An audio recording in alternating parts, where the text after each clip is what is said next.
Good morning, colleagues. I'm excited to have you here with me today. As a matter of fact, I'm excited to have you here with me this year. I know each of you are coming to me with your own unique perspectives, ideas, and strengths, and I know that we're going to be able to take all of these amazing things and use them to help make Tennyson Middle School the best that it has ever been. So today we're going to talk about an aspect of our job that we should really be working on every single day because we're talking about being a supervisor and we're talking about going into teachers' classrooms, seeing the amazing things they're doing and seeing where we can help them. So this is something that we as administrators do every single day to help improve the instruction at our school to be the best instructional leaders that we can be. So let's go ahead and take a moment to look at some of the topics that we're going to talk about in more detail as we move through our activities and instruction for today. So some topics for today. First, we're going to talk about what is your supervisory style. So if you're not familiar with these, that's okay. We're going to look at them in a lot of detail today. We will take some time to look at some quick definitions and then conduct a survey so that we know what type of style we each lean the most toward. Next, we're going to look at identifying what we will call the marginally effective teacher. So when we talk about the marginally effective teacher, we will be looking at levels of abstraction and commitment. So if a teacher is marginally effective, what we are saying is that they are missing one of these two aspects, and that is where we need to grow them, that we will need to grow them in either their level of abstraction or their level of commitment to make them that fully effective teacher that we need. So then we're going to look at some supervision issues. So, of course, we know there are lots of issues that can come up when we're supervising teachers and working with them to improve our instruction. But we're going to look at three specific things here. So these issues, they will form the essential elements for a productive conference. We're looking at the diagnosis, the prescription, and the timelines. So we're looking in the diagnosis, what is effective and what is ineffective, what's working and what's not, and then addressing those issues. And that's when we get into our prescription, is when we address those issues. We look at what is the issue, what are we going to do about it? And then the last thing, of course, we have to have a timeline because if we don't have a timeline, then we don't know if things are really getting done. And we have to be aware that certain issues take longer than other issues to improve. And so looking at how we decide what issues are given more time to remedy. So next, we'll talk about matching your style that we talked about at the beginning here and kind of decided, where you fell, and then looking at that compared to a teacher's level of development. And so that comes back to those levels of abstraction and commitment, looking at where they lack, where they have strength, and how your supervisory style may or may not be what that teacher needs to improve. No worries, right? Because if we know what each style means, then we can adjust ourselves to help better match what our teachers need. All right, let's keep going here. So to continue with some topics, we will look at each of the styles in detail. So we'll look first at non-directive strategies in language. So it's very hands-off. This is definitely what we would use for our already effective teacher because they already have a strong sense of what they're doing, and what they're doing aligns to what we need to see done. So we really let them take the reins. We let them do their own diagnosis, come up with their own prescription, and decide on their own timelines, more with us as a facilitator than really taking an active role. Then we have the collaborative style. And this is where I personally fall myself.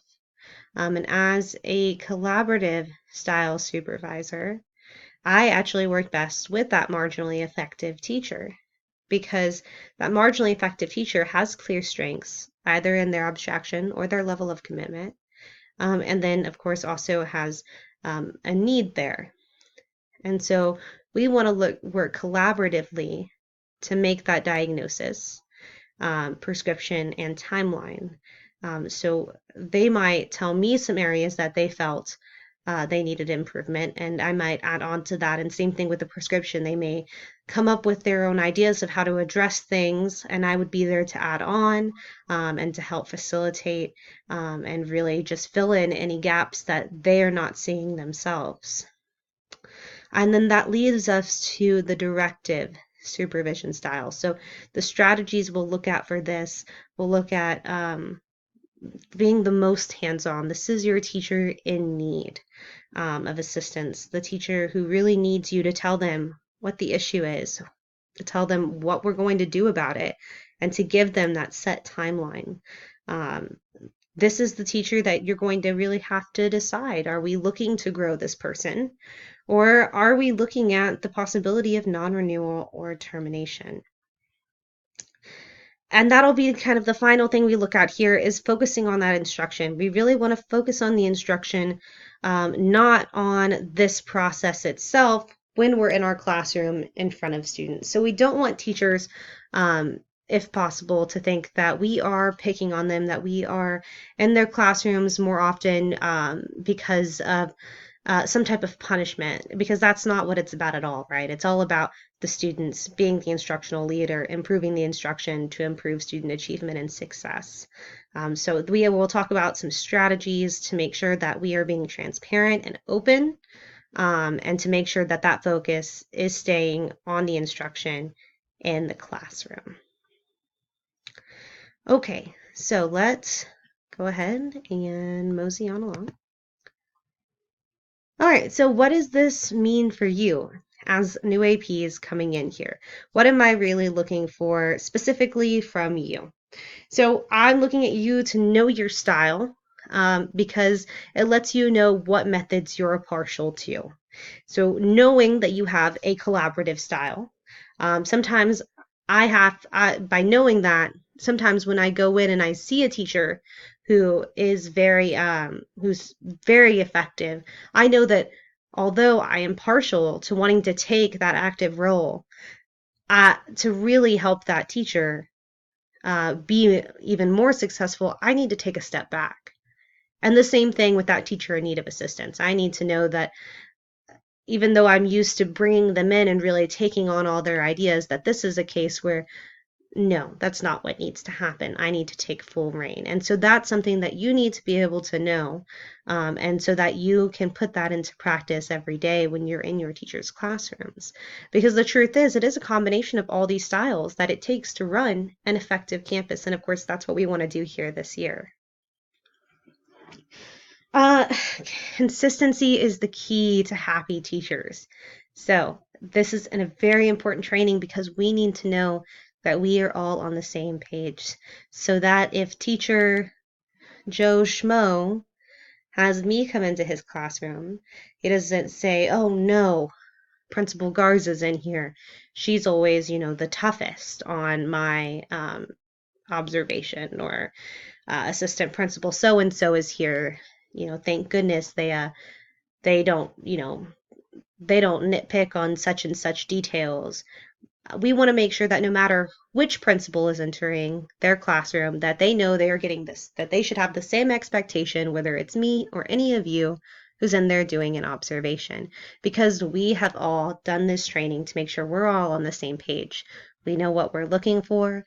We know what means we're going to go about to coming up with an action plan, putting it into place, and making sure that we are successful.